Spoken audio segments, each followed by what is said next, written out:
For my favorite sensation and perception topic, I have chosen to do color perception because the concept of color has always been the most interesting to me.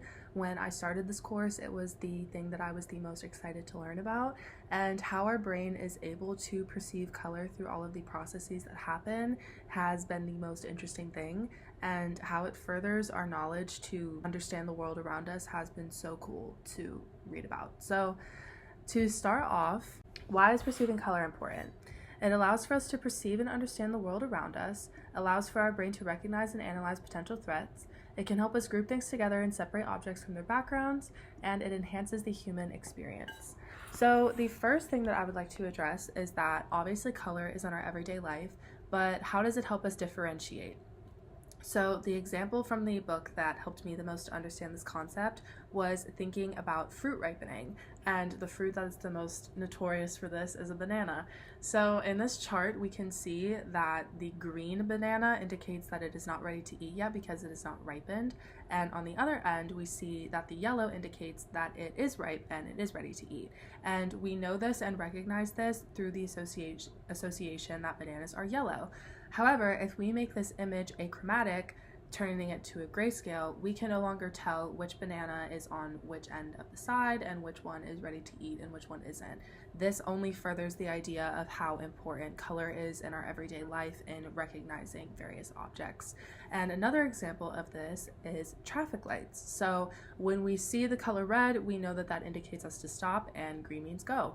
All of this most simple colors that you don't realize we associate with different processes and tasks that we would not be able to associate with otherwise without color. The next example with differentiation are the berries. So in our textbook, there is a quote from a colorblind scientist who describes picking berries as always being a big problem. I often have to grope around among the leaves with my fingers, feeling for the berries by their shape. A monkey with good color vision easily detects red fruit against a green background, but a colorblind monkey would find it more difficult to find the fruit. Color vision thus enhances the contrast of objects that, if they didn't appear colored, would be more difficult to perceive.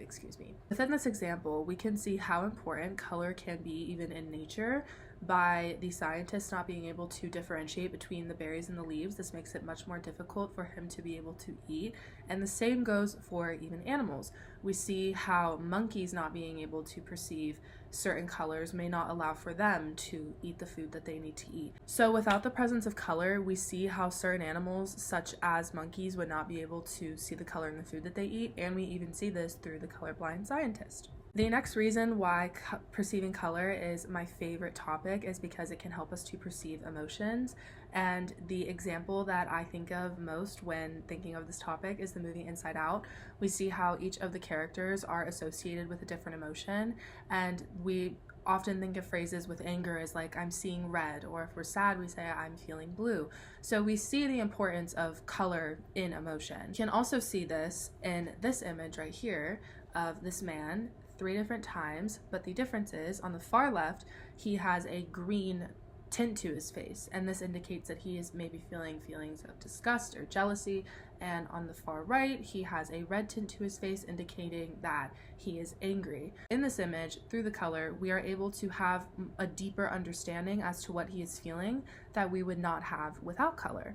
The next thing that I want to talk about are wavelengths. In this chart, we can see that violet ranges from 400 to 450, blue from 450 to 490, green from 500 to 575, yellow from 575 to 590, orange from 590 to 620, and finally red from 620 to 700. My favorite example of this is with tomatoes. So tomatoes predominantly reflect long wavelengths into our eyes, whereas lettuce reflects medium wavelengths into our eyes. So this is why we perceive tomatoes as red and we perceive lettuce as green. When we combine this with the achromatic shades such as black, gray, white, we are able to combine these 3 dimensions of red, blue, and green, and this can allow the brain to create thousands of variations of a single color. Even though Newton described only 7 spectral colors, humans can actually perceive 2.3 million different colors, And this is because color perception has three different dimensions, that being hue, saturation, or value. Hue is the color category, so like red, green, or blue. Saturation is how pure or intense the color is, and value is how light or dark the color is. I'd also like to touch on the trichromatic theory. So this theory explains that there are three different receptors that help us to recognize different colors. So there's a short wavelength, a medium wavelength, and a long wavelength. The short wavelength is typically associated with looking at blue, medium is green, and red is long, as we remember from the tomato example. By combining these three dimensions, the brain can generate thousands of variations within a single hue, and that is why when we look at something like a paint store, we see all of the different swatches, and we are able to see that because of this theory, which I think is very cool. In the end, color perception is a remarkable combination of all of these different aspects coming together to create the world that we know and love today. And I think that it is absolutely wild that our brain is able to intake this information to create the reality that we live in. And I have just so enjoyed learning about this. This was definitely my favorite unit, and that is why it's my favorite sensation and perception topic. So thanks so much for watching.